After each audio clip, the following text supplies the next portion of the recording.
Hare Krishna, Krishna Krishna, Hare Hare, Hare Rama, Rama Rama, Hare Hare.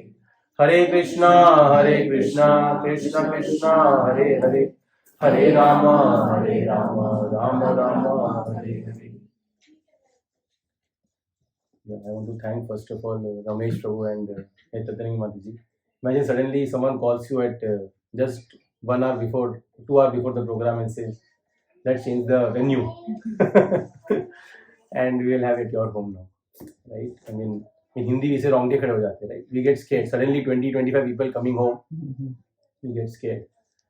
But Ramesh Prabhu immediately said, okay. I said, first ask your wife. She was somewhere else. He said, no, I'm saying you will come. So that is what Krishna, that when he said yes, and I don't have to ask, I know she will say yes, and we are very happy that we'll have program today here. So I was just thinking that time that this is what Krishna consciousness is all about. That when we get a chance to serve Vaishnavas, I was excited that all the Vaishnavas will be coming home. It's such a great opportunity. Krishna Katha will happen at their home.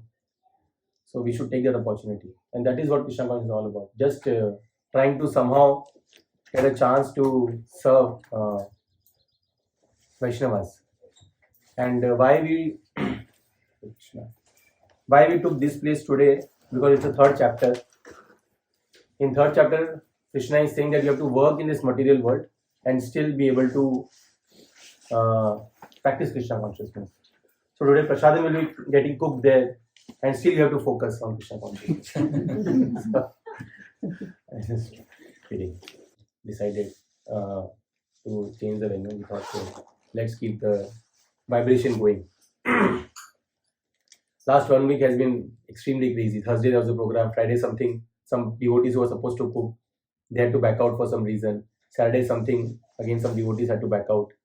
So it was one after other things were going on. Sunday, many of you know, we were cooking for almost 500 people in the temple.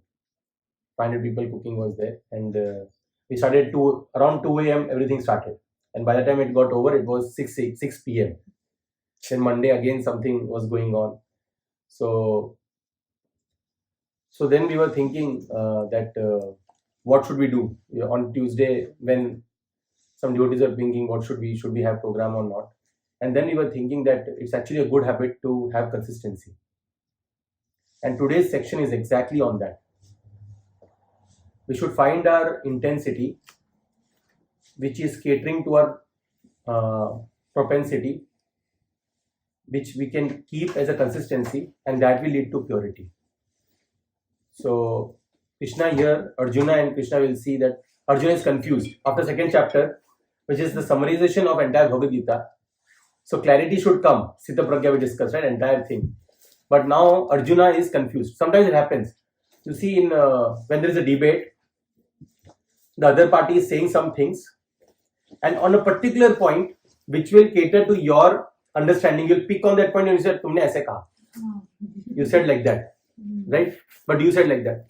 So similar thing, Krishna says something in second chapter, in 49th verse. We will see that verse. And as soon as Arjuna hears that, he said, "Arey, ye to gadbad hai." I mean, this is exactly why I don't want to fight. So third chapter will start with that point that now Arjuna has picked up. 2.49. There is some word. He says that we should better don't do abominable activity. We should not do abominable activity. That's what Krishna says. And Arjuna says, "Arey, what is this war? This is all about abominable activity. I'm going to fight. Bloodshed will be happening, right?" So he says that no, better then based on that, now Arjuna will ask a question to Krishna that why we should not fight. Right? And the entire chapter, third chapter, is on this basic thing that how can we live in this material world and still be able to practice Krishna consciousness. Once a philosopher came to Socrates, and he said, should I marry or not marry? I think some of people have these questions. Should I marry or not marry? And then Socrates said, looked at him and he said, definitely you should marry. he was confused. Itne strong conviction. How can he say with so much strong conviction? So Socrates himself is a great philosopher. So he said, definitely should get married. So this guy, he said, why should I get married? So he said that, see, if your marriage is successful, if your wife is a good wife, then you will be happy. If due to some reason it doesn't work out, then you will become a philosopher like me. So either way, things will be good. So the point is, sometimes we get confused that how can we practice Krishna consciousness, right? Because we see that, right? Chanting, making prasadam, going to office. We think that these are obstacles. Then we start thinking that I don't know whether I spoke here or in some other class. There was one person who came to temple long back and he was not getting job. And he had just started reading Bhagavad Gita. And then he was saying, after reading Bhagavad Gita, what is in life remaining? What is the point of working so much? And he's not getting job. And Bhagavad Gita Krishna is saying that, you should surrender to me. So better I just give up everything. What is the point? This is perfect. So I introduced him to Navin Prabhu. Some of you might know Navin Prabhu. I said, Prabhu.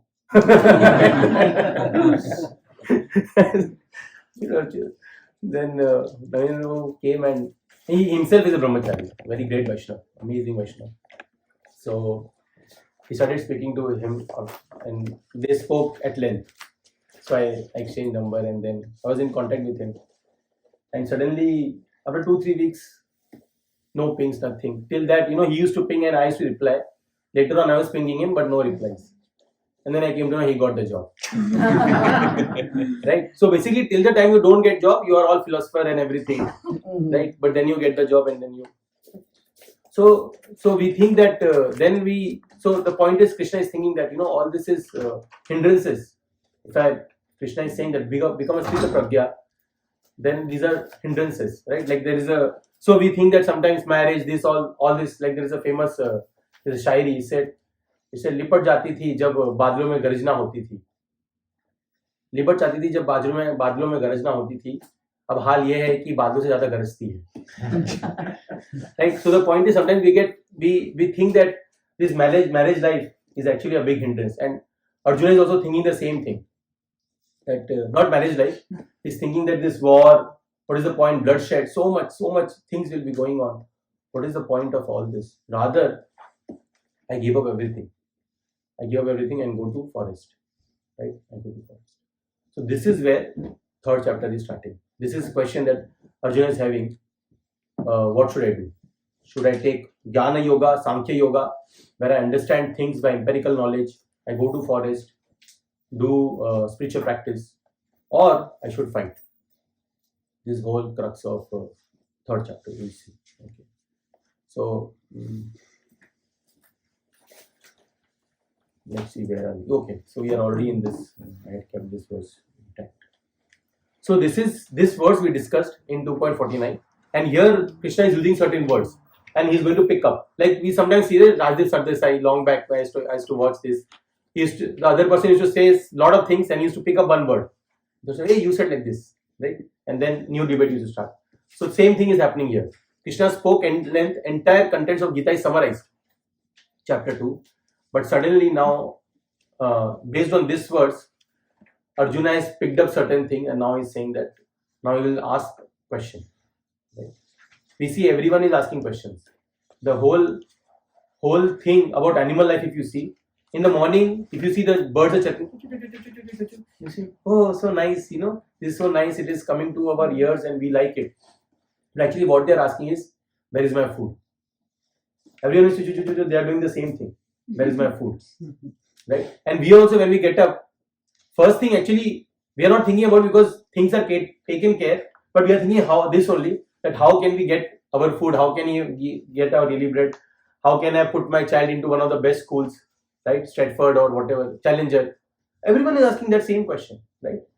So here also same thing. Arjuna and between Krishna, there are question answer. But the point that we have to ask is how we can evolve our questions. And here we'll see Arjuna first, what Krishna said, you are not this body, you are the spirit soul, right? That stage came. And then slowly now, Arjuna is refining his questions. And in 3.2, it was like a bullseye. He'll ask a very important question. We'll see that. So we see that everything is revolving around question answers. Right? So we see here this verse. You can repeat after me. We know, right? Anushtup. Every verse is sort of Anushtup or Trishtup in Bhagavad Gita. And this is Anushtup. 32 syllables and 4 quadrants. So we'll read one quadrant and you can repeat. Durena yavaram karma buddhi yoga dhananjaya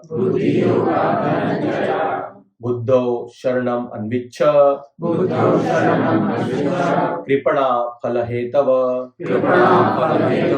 Right? So here word Dhananjay is used and he's saying keep all abominable activities far distant by devotional service. So he's saying abominable activities. Immediately Krishna used the word abominable activities. Arjuna, dimag ki batti jali. He immediately felt ki, Arey, what am I doing? That is the whole reason I don't want to fight. This entire fight is abominable. Right? Bloodshed will be there. I will lose my relatives. So then he's saying, by devotional service. So he's saying, devotional service I should do. I should not do this abominable activity. And this is where the third chapter is starting. So we understood why the third chapter is starting. Okay. So now what? So one thing that before starting I want to tell you is that the entire our education system is going like this. A, B, C, D, E, F, G, and then we started doing words, then we started doing sentences, then we started doing algebra, now we do coding, then we do chat GPT, then we do something else. Basically it's linearly increasing, right? You will not after chat GPT you will say, okay, let me learn A, B, C, D, E, F, G. You will not do that, correct? It is going like this. Spiritual knowledge is different. Spiritual knowledge, I think I spoke in during Gita in nutshell. It goes like this. So you see a thing at a very high altitude, then you slowly you get more deeper knowledge. So the entire second chapter was a summarization of entire Bhagavad Gita. So sort of you have understood what the second chapter is talking about.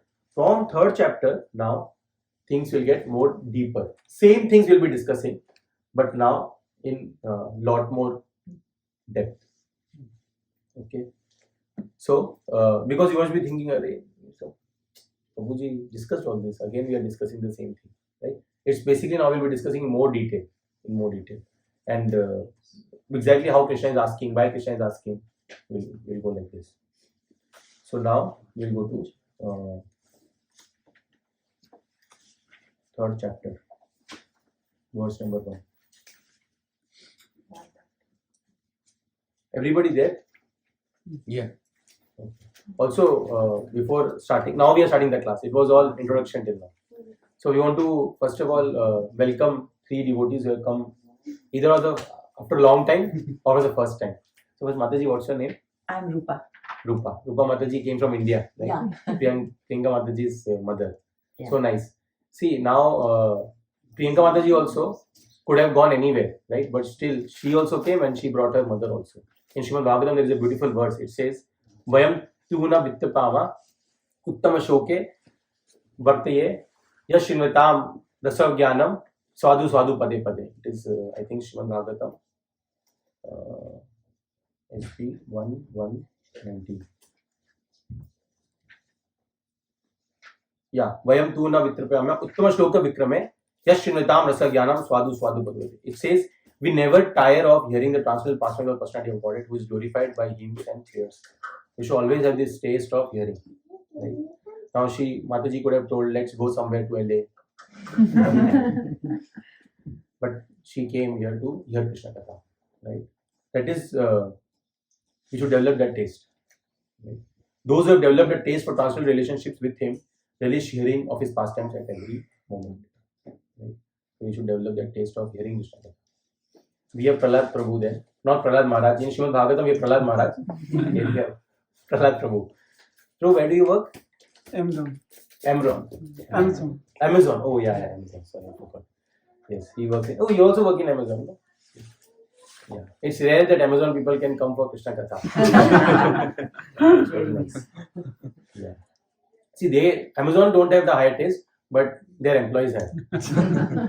Yeah. And then we have Vaibhav Prabhu. He's in Yahoo we used to say boomerang. He went for India for some time, and now he came back. So since we are talking about this verse, let's read a purport of this. It's a very beautiful purport.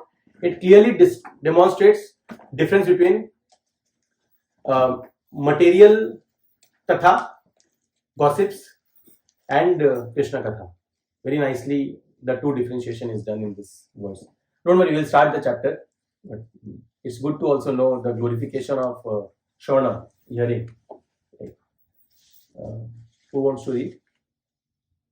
Anyone can volunteer. I'll read. There is a great difference between mundane stories, fiction or history, and the transcendental pastimes of the Lord. The histories of the whole universe contain references to the pastimes of the incarnations of the Lord. The Ramayana, the Mahabharata, and the Puranas are the histories of the bygone ages recorded in connection with the pastimes of the incarnations of the Lord, and therefore remain fresh even after repeated readings. For example, anyone may read Bhagavad Gita or the Srimad Bhagavatam repeatedly throughout his whole life and yet find in them new light of information. Mundane news is static, whereas transcendental news is dynamic. Yeah, you can remember like this also. Mundane news is static, dynamic news is ecstatic.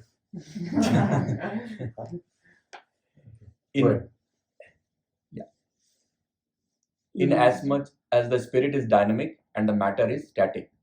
Those who develop a taste for understanding the transcendental subject matter are never tired of hearing such narrations.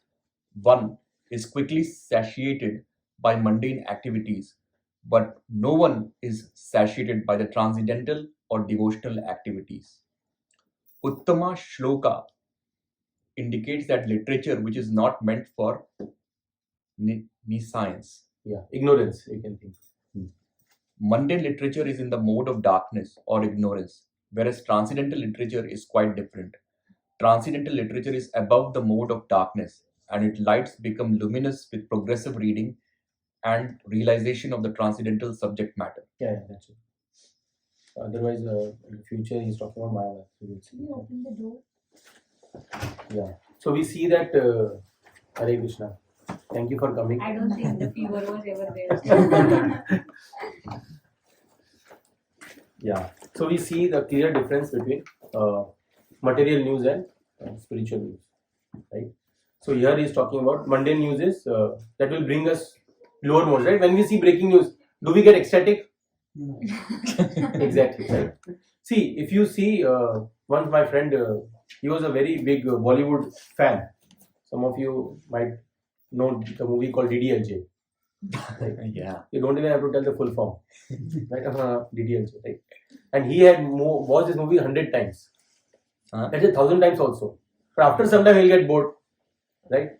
But there is a pastime in Chaitanya Charitamrita where Chaitanya Mahaprabhu used to hear Prahlad Maharaj's story again and again, Dhruv Maharaj's story again and again, every day, again and again. Why? Because the transcendental literature is ever fresh, right? Bhagavad Gita devotees have read so many times, and still they keep on reading again and again, because every time you read, your depth is increasing, and you're finding out something new. And that is the difference between transcendental literature and Uttama Shloka or mundane literature. Once there's a devotee, his name is Kanai Thakur Prabhu. He's soon going to come next month. In fact, the entire our Bhakti Vriksha and all that started was because of Kanai Thakur Prabhu. Amazing devotee, amazing. He's a brahmachari, but when you talk to him, you feel like motherly love. Amazing. So he was telling once this story. He was going in a train, and while he was going in a train, obviously he was reading Bhagavad Gita, and in front there was another guy. He was just sitting idle. He was not knowing what to do. Kya kare, na kare, and what should we do? So he was just sitting. And then as soon as a station came, he immediately bought some newspapers and magazines. So Kanai Thakur was seeing, and then he was busy reading those magazines, those newspapers, everything. And then till the time, then his destination came. And Kanai Thakur's destination was much far. So he was just sitting and he was reading his book. And then he saw that person, he was leaving. but he forgot that magazines and Newspaper. newspapers there only. I mean, he spent so much money on that. So he called him, hey, you forgot your magazines and newspapers. So he saw that and he said, Arey, raddi hai. Raddi means what? Waste. It's a waste, no use of me, no for me. And then immediately Kandaprabhu thought that that entire waste you are pouring into your head from last 3-4 hours. Right? From last 3-4 hours he knows that is actually complete waste. But still he was ready to pour it into his head. That is our situation. Right? That is our situation. But when we get the taste, higher taste in reading Krishna Katha, then whatever obstacles are there, we try to find some way of coming. Right? So that's why sometimes when we anyways, I'll come to that. You want to otherwise we'll not start. Okay. Where are we? Third. Okay, so this is now 2.49. Arjuna picked up a verse that this guy is telling that this war is abominable. So I should not fight. So now Arjuna is speaking. Arjuna Uvacha. Right? Arjuna is speaking now. And he's saying that, hey, I caught you red-handed now. You have to tell me, you're confusing me. First you are saying something and now you are saying something. First you are saying practice devotional service. And now you are saying fight a war. I mean, I'm really confused. You tell me what should I do. Okay. So now Arjuna is speaking. So you can repeat after me. Arjuna Uvacha Jayasi Chet Karmanaste Mata Buddhir Janardana Tatkim Karmani Ghore Mam Niyojayasi Keshava. We'll do one more time. These are good verses. Actually, these are important to know. Why Arjuna asked this question, right? Arjuna Uvacha Jayasi Chet Karmanaste Mata Buddhir Janardana Tatkim Karmani Ghore Mam Niyojayasi Keshava. I forgot one. Achyuta Balram Prabhu is here. Please welcome him by loudly chanting 3 times. Hari Bol! He's a very great, very nice Vaishnav, but he just wanted to see whether I'm speaking properly or not. So he decided to come and check out. So, okay, someone can read the translation. Who wants to read?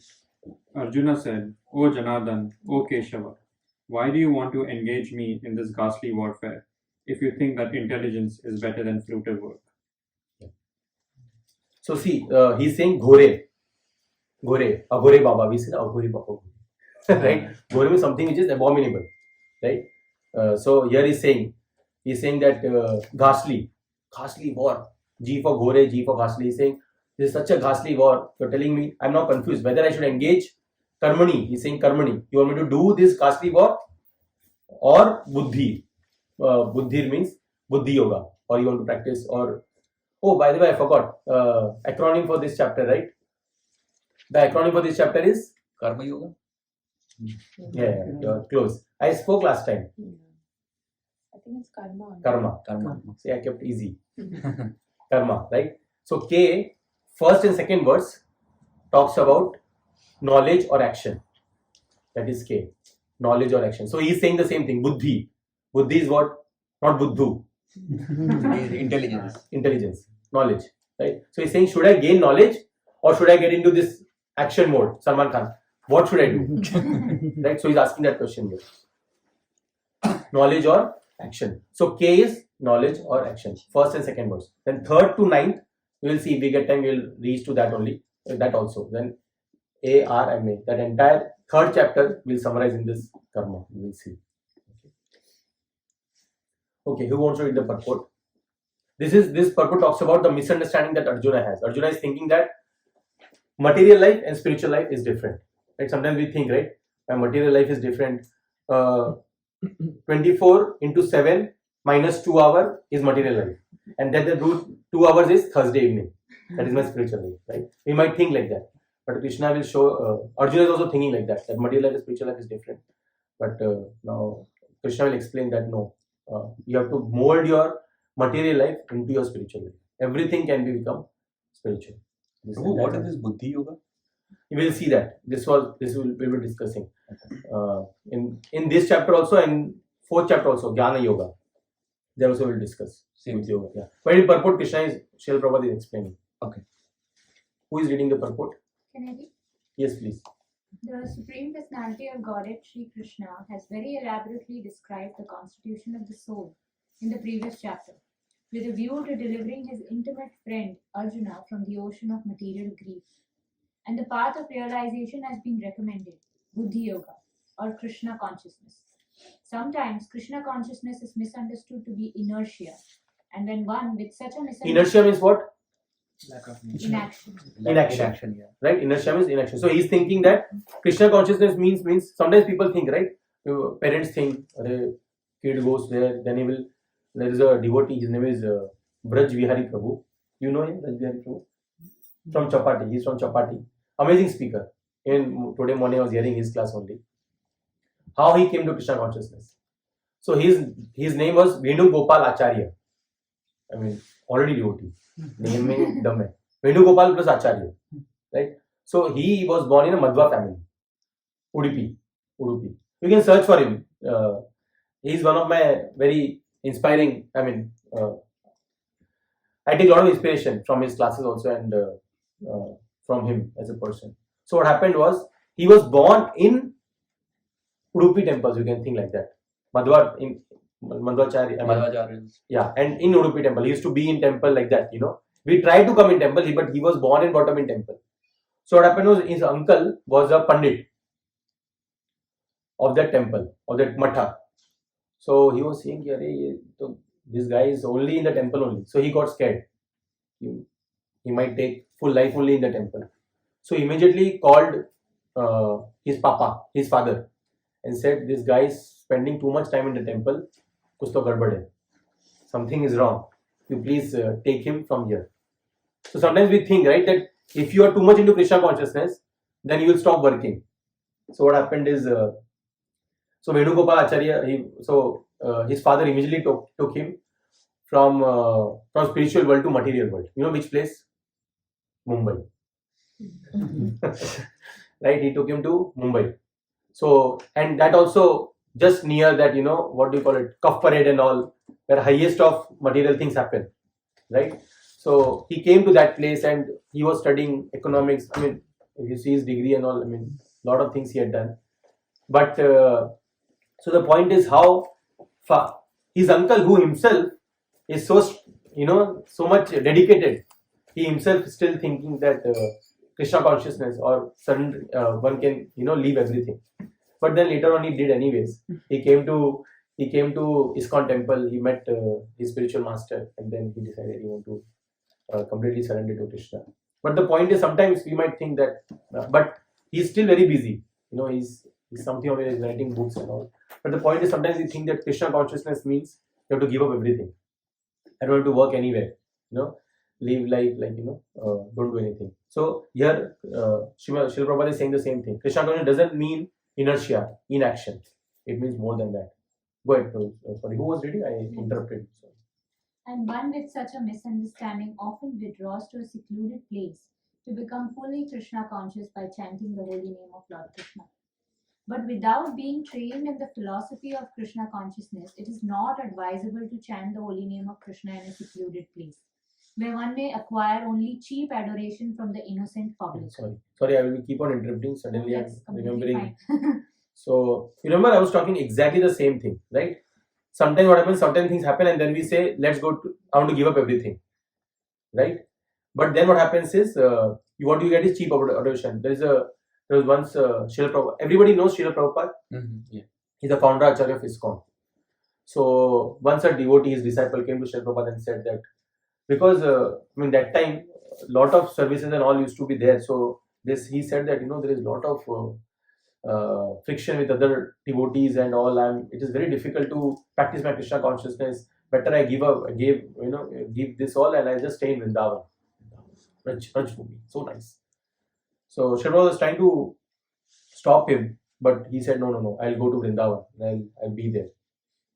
and then later on he left for Vrindavan, and he said, he said to devotees, I'll just do chanting and everything I'll do. And then after some time, Srila Prabhupada went there to Vrindavan for something, and then he saw that that same person, after some time, now what he was doing is in the petrol pump, he was filling the petrol, every person. Why? Because later on, because he was alone, his mind tricked him after some time. That's why you have to be in association of devotees, and that's why he's saying somewhere he mentioned, without being trained in the philosophy of Krishna consciousness. Till the time you're not completely trained in understanding the Krishna consciousness, it's better if we are in association of devotees. We are doing our service, at the same time we are making it spiritual. We are making it spiritual. Like how today devotees did, right? Like Ramesh Prabhu today, situation changed and immediately said no problem. And devotees from 2-3 days they were planning what prasadam to keep, right? So they are doing all their things, but still making it Krishna conscious by making prasadam, giving some donation to the temple, whatever, however we can do. Right? We say sometimes we have as soon as we buy a home, we do some yajna. Why? We say Grah Shuddhi. We want to purify the home. Similarly, there is also Dhana Shuddhi. Right? There are different ways we are earning. Right? Like and that earning itself can create some karmas. Right? And how we purify that dhana is by doing some donation. Right? So that is a karma yoga, in the sense that you're doing all those things, but still how you can make that work as worship. Sorry, go ahead. Where we were? Sorry, it's okay. Like you can interrupt, it's okay. Arjuna also thought of Krishna consciousness. No, where was I? You are able to see? Okay. Arjuna also thought of Krishna consciousness or Bhuti Yoga or intelligence in spiritual advancement of knowledge as something like retirement from active life and the practice of penance and austerity at a secluded place. In other words, he wanted to skillfully avoid the fighting by using Krishna consciousness as an excuse. Right? That's what we discussed, right? You pick up one point, that's what happens sometimes.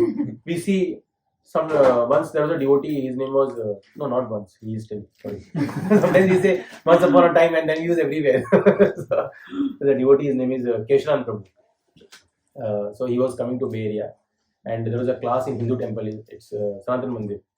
So he was supposed to give a class, and so one devotee said that, one of the person from the mandir said that, tell Prabhuji to give a class on Karmane Vadikaraste Ma Phale Chugadachana. Right? Why? He said because he wanted to emphasize, he wanted Prabhuji to emphasize on the point that why we should work properly. Right? Why? Because he wanted to work properly. So he used as an excuse, because see, most of the people, the only words they know from Bhagavad Gita, especially people like who are working like donkey, only working. Like, see, think about it. If work was really worship, then donkey should be God, right? Because donkey, the way how much he's working, nobody can work like him. He's getting only this much of grass, and for that he's putting so much burden on his head, right? So much burden on his head. So that is the nature of donkey. So this guy, he said that, let's have the verse on Karmane Vadikaraste Ma Phale Chugadachana. And obviously, Vaishnav Prabhu has been so many places. He's a brahmachari. He knew what was the intention. He didn't give class on that. But the point is, sometimes we pick up some, like, this is a joke. Once a devotee said that, do you know what is the what do you call it? Birth date of Arjuna. So he said 4th June is the birth date of Arjuna. Why? Because in Bhagavad Gita there is a verse where it is mentioned Charjuna. Charjuna. So he said Charjuna. 4th June is. So basically people take a word and they misinterpret it. The point is they misinterpret it. So similarly here, same thing. He's skillfully avoiding the fight. He doesn't want to fight. Somehow he feels that I don't want to fight. So he's using this word Durena Varam Karma as an excuse, and he said I don't want to fight. So Bhagavad is exactly pointing out that. But as a sincere student, he placed the matter before his master and questioned Krishna as to his best course of action. In answer, Lord Krishna elaborately explained Karma Yoga or work in Krishna consciousness in this 3rd chapter. Right. So, but Arjuna is taking a humble position. He doesn't want to fight, but at the same time, he's saying, let me put this question to Krishna. Right? Let me understand what is it. In Krishna now, entire third chapter is explained that Baba, there is something called as Nishkam Karma Yoga. We'll see. This Karma Yoga is Nishkam Karma Yoga. Okay. We'll go to the next verse. So first two verses are questions by Arjuna. Okay, knowledge or action, and this is very good question that he's asking now. You can repeat after me. Any questions till now? Okay, we'll read the second verse. Vyamishreneva vakyena buddhim moha yasiva me tadekam vada nishchitya yena shreyoham apnuyam.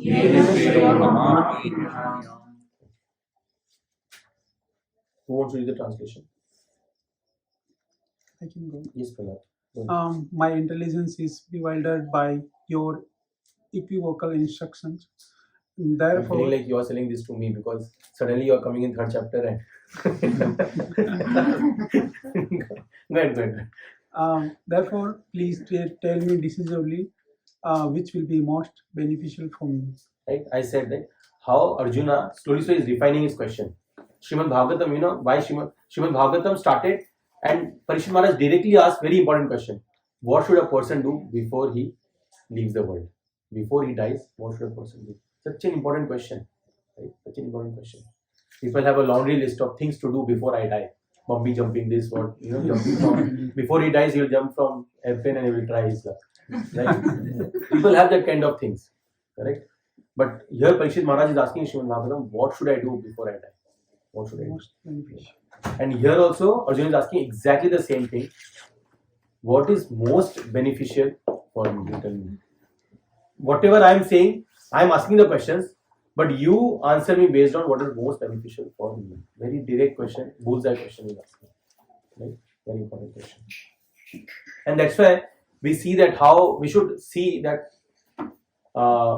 when someone is saying something and when we have a question, whether our questions, the way we are asking questions, is it getting refined or not? Is it getting refined or not? Like for example,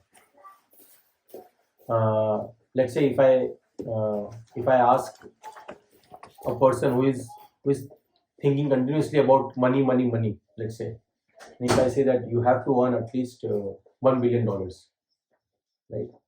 So a person who is a devotee, he will say, why? I mean, why do you need so much, right? But a person who is completely absorbed, he will say, how? This is a good idea, but how to do, right? So we have to see whether the way we are questioning is changing or is getting refined or not. Like if I say tomorrow there is a party, we will have songs on Bollywood and all, right? And if you ask why we should have, it's then we are refining, right?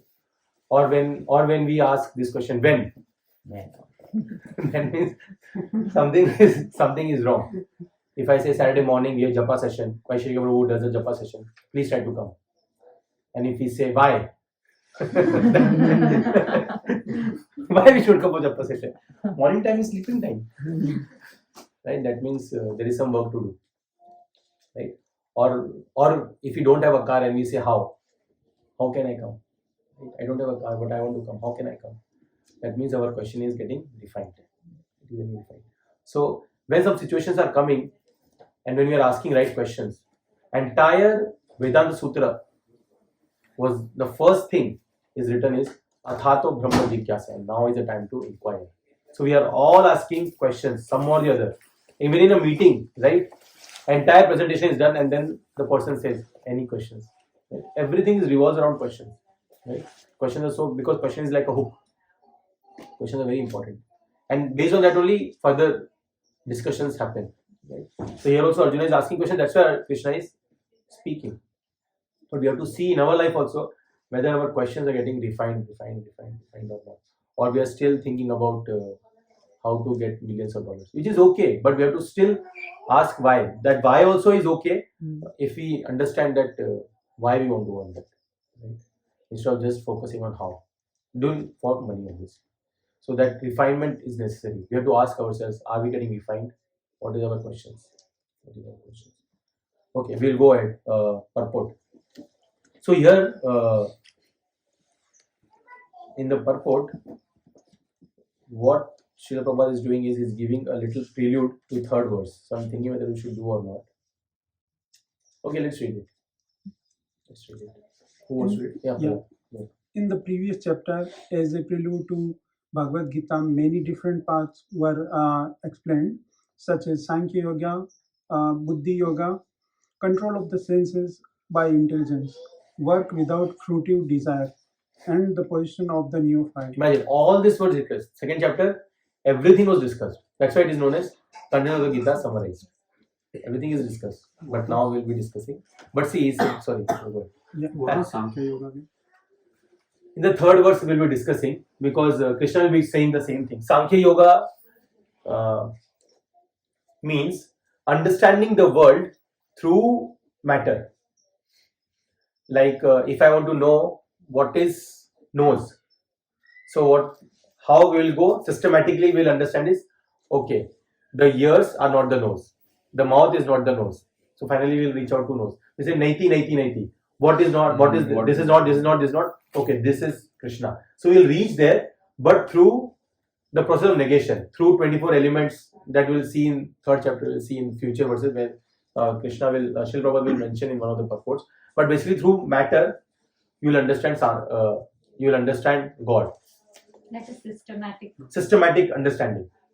And then, but there is other ways also, Buddhi Yoga or Bhakti Yoga, where you directly understand Krishna through verses like chapters like 9, 10, 11, 12. But we will see that more in. So this Buddhi Yoga, that part to self-realization, this is part of Bhakti Yoga itself, right? Or it's Buddhi Yoga can also be Bhakti Yoga if it is used for Krishna. Otherwise, it can become Jnana Yoga as well. Buddhi means knowledge. How we are using that knowledge, that depends on us, with what consciousness. That's why I said Karma Yoga means what? You are working. Nishkam Karma Yoga means what? You are working. But in Nishkam Karma Yoga, without desire, you are working. Not just without desire. You are understanding that whatever I am doing it for Krishna. That is Nishkam Karma Yoga. There is Sakam Karma Yoga also. So, same Buddhi Yoga also, you can use your intelligence, but why are you using it? That is the question you have to ask. If you are using it for Krishna service, then it is. And you might think, I am doing it for earning right now. That is okay. At least we are, but you have to understand why we are doing and where we have to reach. If we don't know where is the goal, then how will we progress, right? Like in maps, you need to first know what is your goal. Only then maps can show, okay, from here you have to take right, left, whatever it is, right? So we need to first know what is our goal. We already did that through Bhagavad Gita, through Gita in nutshell. And now what we are doing is what is the process to reach that goal, right? So one way is knowledge. But then if you are not using it for Krishna service, then it's just buddhi. Then we'll slowly become buddhu. And one of the things we'll see in the third chapter, when you use Jnana Yoga, that is okay. But when you're going through 24 elements and then slowly trying to reach, the risk that comes is we might stop somewhere and we might thought, okay, this is what it is. This is the end goal. In Bhakti Yoga, directly, the process of Krishna consciousness is there. And that is why it's a ladder. We'll see in sixth chapter, where the entire yoga ladder is discussed. That time we'll discuss more that in detail. Who was reading? Prahlad. Yeah, this was all presented unsystematically. Right. So second chapter was, so many things were discussed, right? So it can be a little confusing. So now it will be more systematically. A more organized outline of the path would be necessary for action and understanding. Arjuna therefore wanted to clear up these apparently confusing matters so that any common man could accept them without misinterpretation. Although Krishna had no intention of confusing Arjuna by any jugglery of words, Arjuna could not follow the process of Krishna consciousness either by inertia or by active service. In other words, by his questions, he is clearing the path of Krishna consciousness for all students who seriously want to understand the mystery of the Bhagavad Gita. Okay. Last time we were saying, Srila Prabhupada is saying that it's not like Krishna, was trying to confuse Arjuna. It was not like that. Arjuna only was trying to understand more in detail. And also you have to understand Arjuna is not like some, era geram thukera. I mean, he doesn't understand things and all. It was not like that. He's asking also how we should take it is he's asking for us. He's asking for us. That's why I asked for all the students who are seriously want to understand, because that's where the confusion is, right? We think that okay, if I take up Krishna consciousness, that means I will leave everything, right? But that is not the case. It is not the case. We'll go ahead. Third verse. Here your Sankhya Yoga and the two things will be discussed. Bhakti Yoga. Shri Bhagwan Uvacha Shri Bhagavan Vacha Lokesmi Dvividha Tishtha Lokesmin Vividhatishva Pura Prokta Mayanaga Pura Prokta Mayanaga Jnana Yogena Sankhyana Jnana Yogena Sankhyana Karma Yogena Yogina. Karma Yogena Yogina. So he's saying there are two ways: Jnana Yoga, Sankhya, through Sankhya knowledge, and then Karma Yoga, Yogina.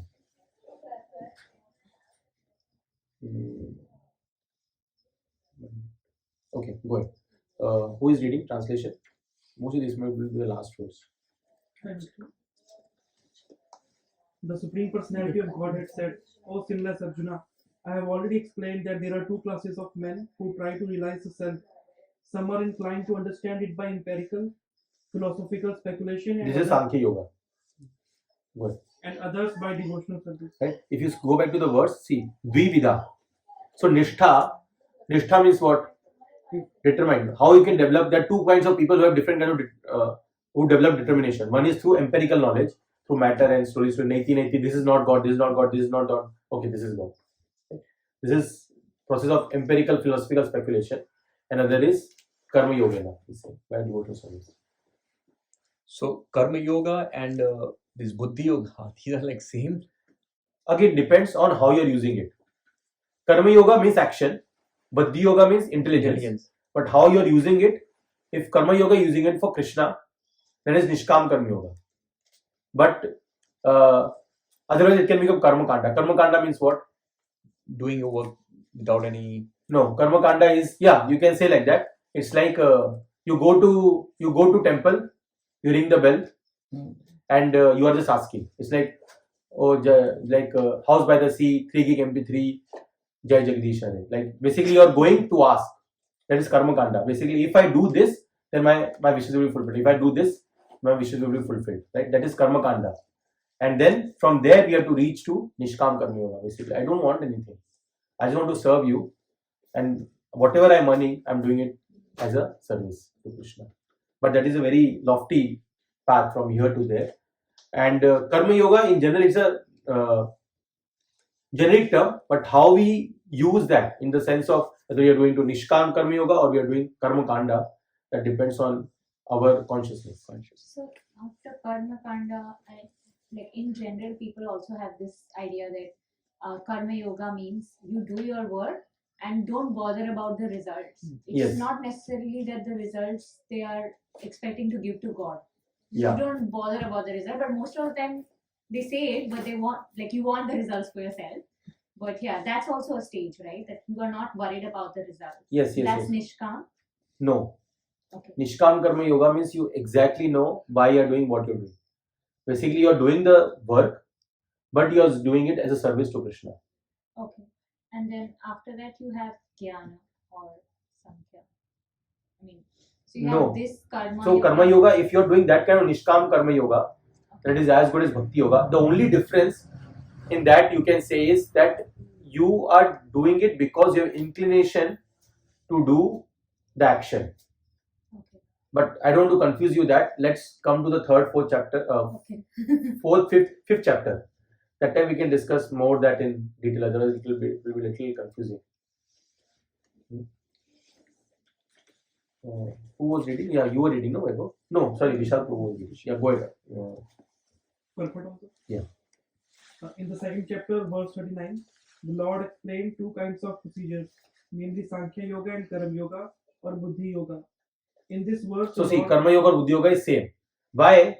The only thing is how we are using it. Whether you are using knowledge or using your action. But at the end, what you are doing is that it's important. So here, when Srila Prabhupada is using the word Karma Yoga and Buddhi Yoga, he's trying to say that you are basically using in Krishna consciousness. Only then it makes sense. Otherwise, both are separate.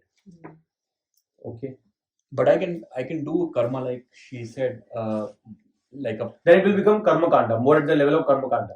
See, the terms are used, but that term it's like a I don't want to give the example of onion, cabbage. So cabbage, if you see one peel, right? peel off. Yeah. Peel. So similarly, it can have multi-level meanings. Like for example, there is a apara dharma and there is para dharma. Dharma itself can have various levels, depends on your consciousness. So you can say dharma, hey, I was taught that dharma means religion, right? Someone will say no, dharma means what is my nature, right? Someone will say no, dharma means whether you are Krishna conscious or not, because that's what Krishna says in Srimad Bhagavatam says. Paro dharma yato bhakti radokshya aituki apratiyata yajatma suprasidati. What is the topmost dharma? So you see, dharma, same dharma has now taken multifarious levels. It's the same term. So similarly, karma yoga also can take multifarious levels, depends on your consciousness. And that's why when you're saying karma yoga means this, I said yes. When you said karma yoga means this, like there is a story where two ladies, two disciples, were sort of having an argument that whether Krishna and Balram are same or different. So they came to Srila Prabhupada and basically they were arguing, and Tamal Krishna Goswami Maharaj, very great Vaishnava, he came and he said he saw that entire thing. And Tamal Krishna Goswami Maharaj came to Srila Prabhupada and he said that these two disciples are fighting. Basically, they are fighting that one is saying Krishna and Balram are same. Other one is saying Krishna and Balram are not same. And so Srila Prabhupada said, okay, what is the first argument that the first lady is saying? He's saying that, so she gave some, we don't want to get into that what. So Srila Prabhupada said, so she said, that's why I'm saying that, that's why the lady is saying that they both are same. So Srila Prabhupada said, yeah, she's right. So then but the other one is saying so and so reason, and that's why they're saying they're not right. They are not same. Shiva said, yes, they are right. So then this Samakeshwar was, but how can be both right? And he said, yeah, that is right. The point is, there can be differences, but there are also sameness. So when I say Karma Yoga can have basically multiple levels, depends on how we see it. Anyways, when we go into advanced subjects, we'll discuss about Krishna and Balaram, how they are same and different. I don't want to get now. We are short of time on 8:18. But my point is, the same term can have multifarious meanings. So it depends on our consciousness, how we are seeing it. That's why sometimes Mayavad philosophy, they see the same Krishna, they see the same Arjuna, but how they interpret it is, oh, we are merging with the Lord. Because that is their consciousness. Right? But you have to go to the highest, which Srimad Bhagavatam is saying, Adoshaja yati yato bhakti radokshya aituki pratyata yayatma suprasidati. How can I please Krishna? We don't want to merge with Krishna, we want to please Krishna. That is by service. So the point is, the different levels, but that will reveal or we will understand that much better based on our consciousness. Otherwise, we will still think. If you see, some people will think, what is the wrong with it?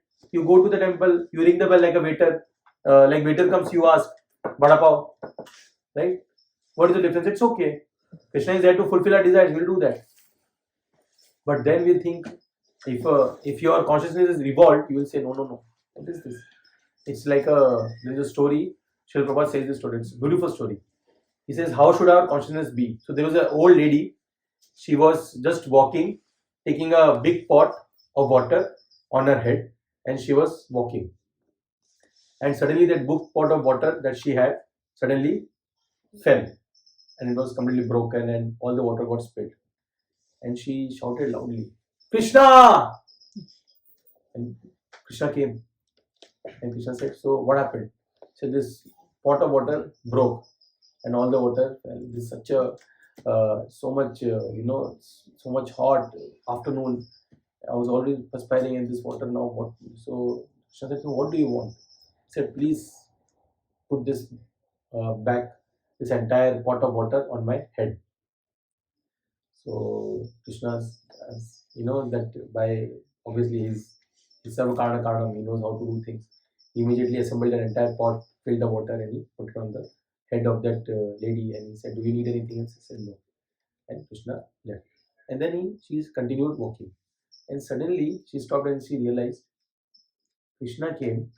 He asked, "What do you want?" I could have asked.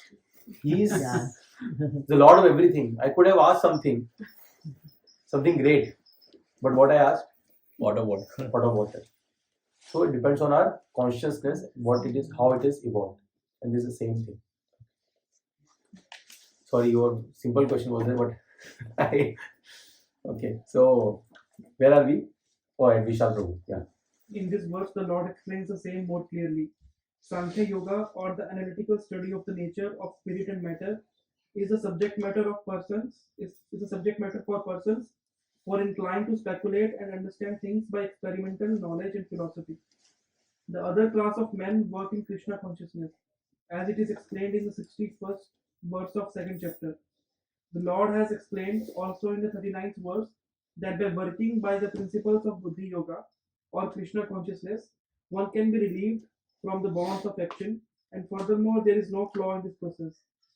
The same principle is more clearly explained in the 61st verse, that is, this Buddhi Yoga is to depend entirely on Supreme, or more specifically on Krishna.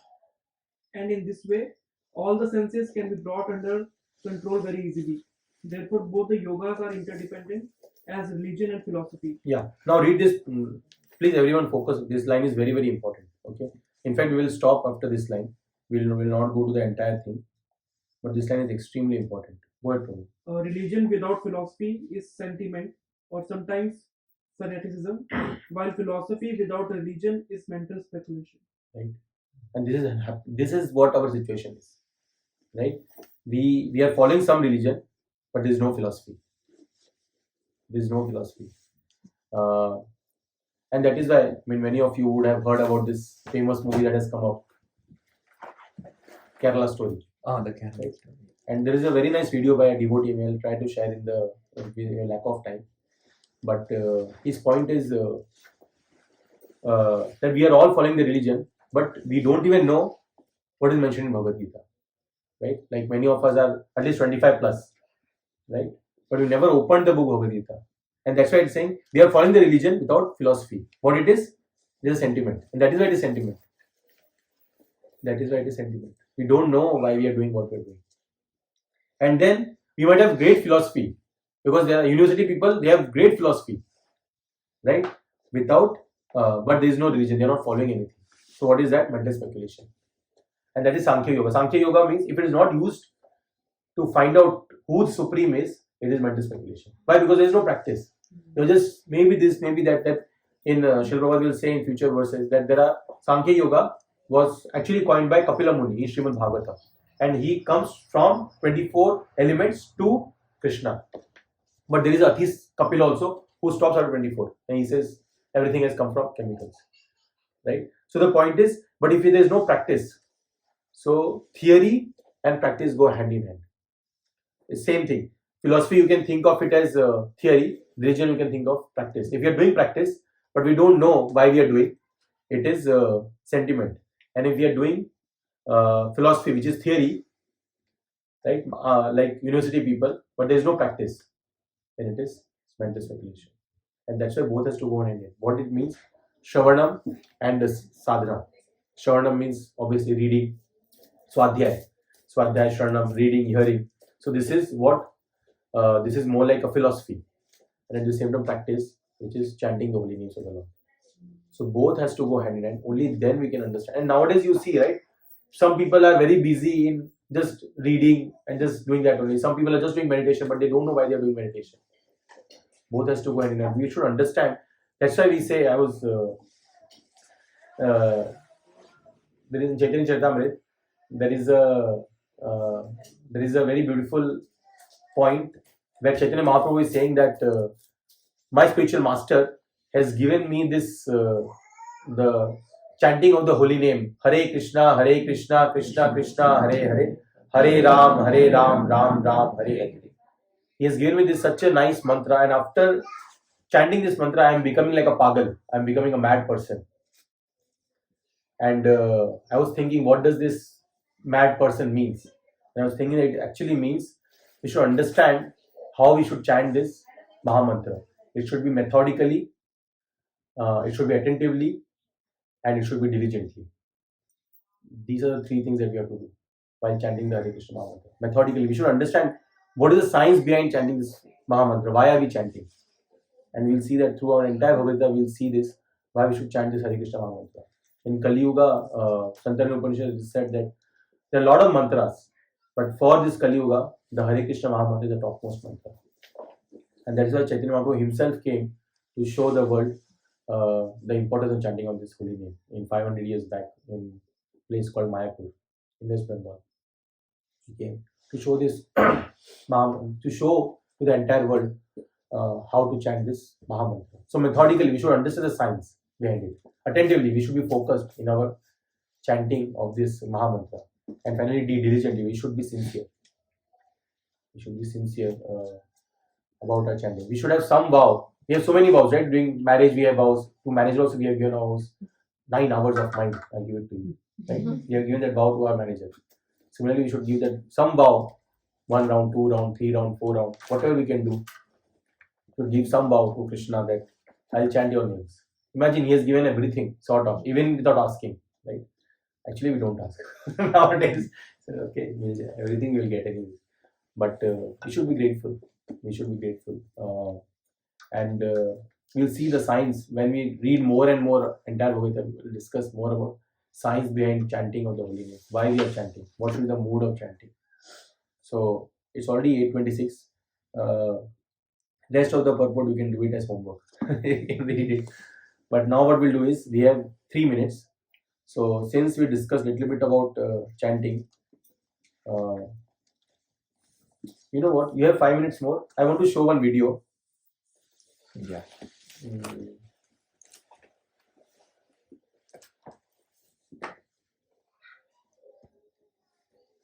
Let me see how much big it is. 6 minutes. Okay. We'll do 3 minutes chanting and we'll do 6 minutes of video. So it will become 10 minutes. Okay. So this is a very nice video.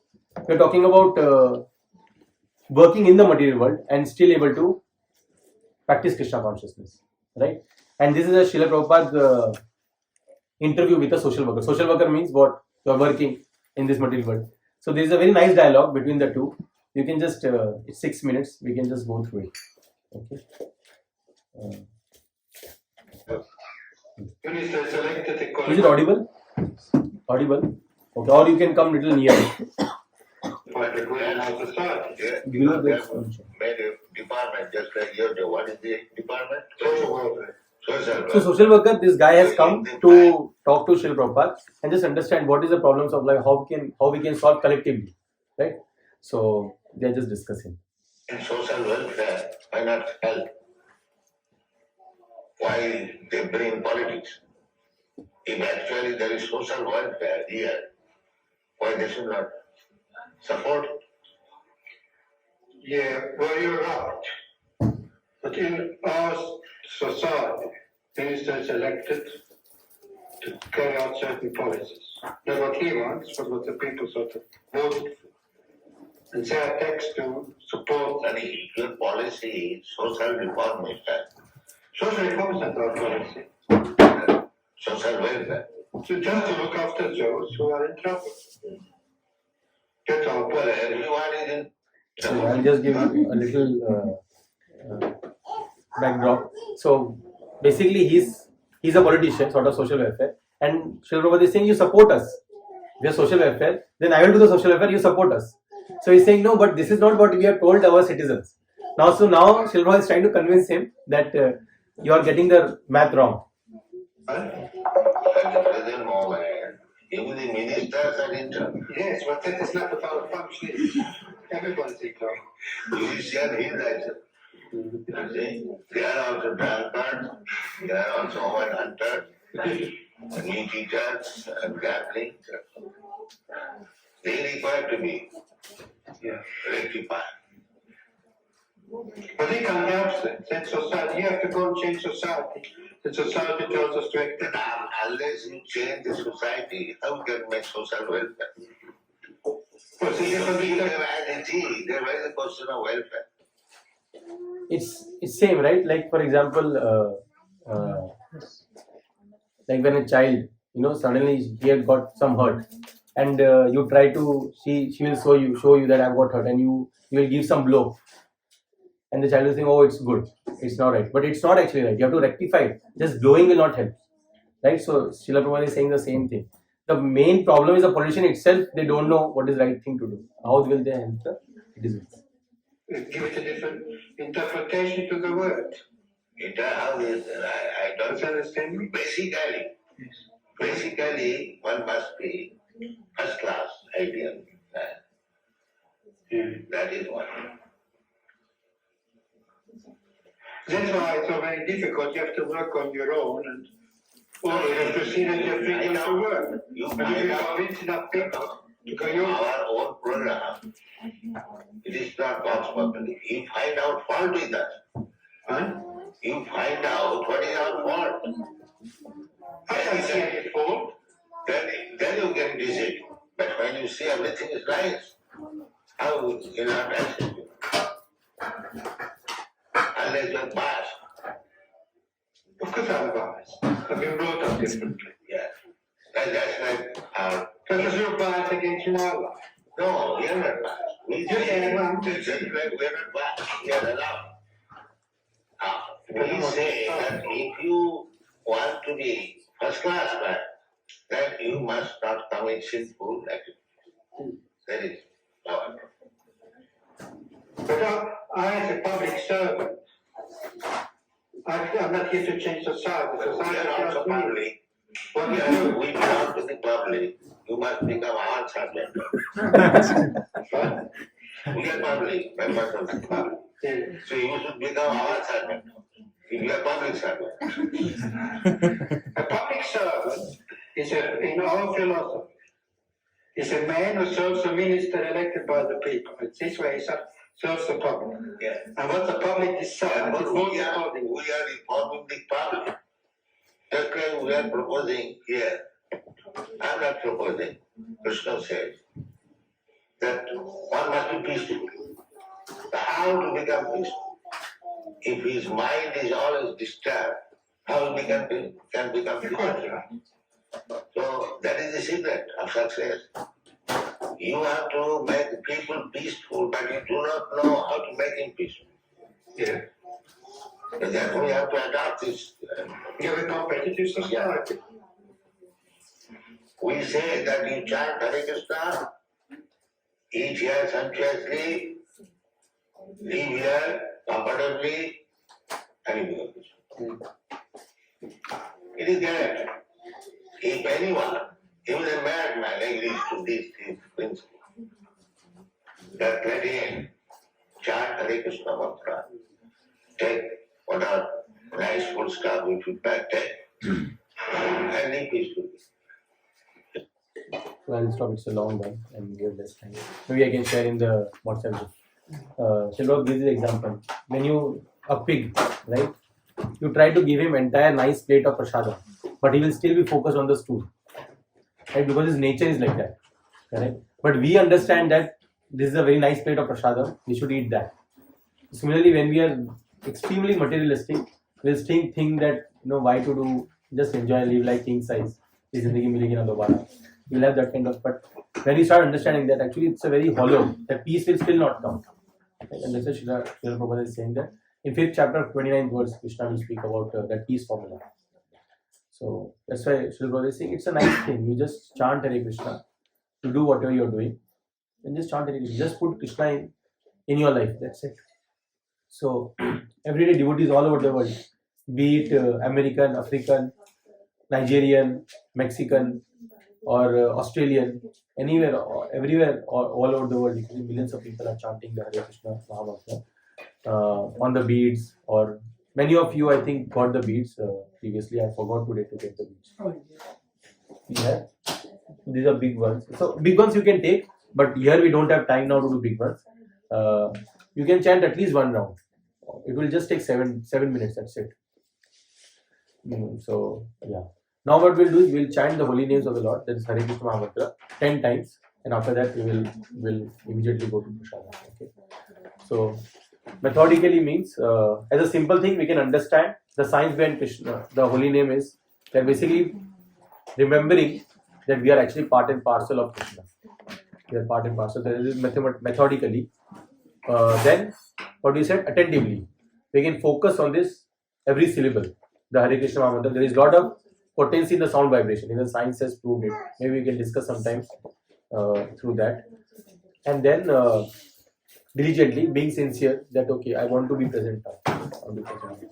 So methodically, attentively, and diligently. So we'll do 10, 1, Krishna 1, Krishna 2, Krishna 3, Krishna 4, Krishna 5, Krishna 6, Krishna 7, Krishna 8, Krishna 9, Krishna 10. And we'll all chant together in unison and we'll just focus on the mantra. Okay. Hare Krishna, Krishna Krishna, Hare Hare, Hare Ram, Ram Ram, Hare Hare. Hare Krishna, Krishna Krishna, Hare Hare, Hare Ram, Ram Hare Hare. Hare Krishna, Krishna Krishna, Hare Hare, Hare Ram, Ram Hare Hare. Hare Krishna, Krishna Hare Hare, Hare Ram, Ram Hare Hare. Hare Krishna, Krishna Hare Hare, Hare Ram, Ram Hare Hare. Hare Krishna, Krishna Hare Hare, Hare Ram, Ram Hare Hare. Hare Krishna, Krishna Hare Hare, Hare Ram, Ram Hare Hare. Hare Krishna, Krishna Hare Hare, Hare Ram, Ram Hare Hare. Hare Krishna, Krishna Hare Hare, Hare Ram, Ram Hare Hare. Hare Krishna, Krishna Hare Hare, Hare Ram, Ram Hare Hare. Yeah, thank you so much. And we'll quickly sing Prashadam prayers and then we'll sing together.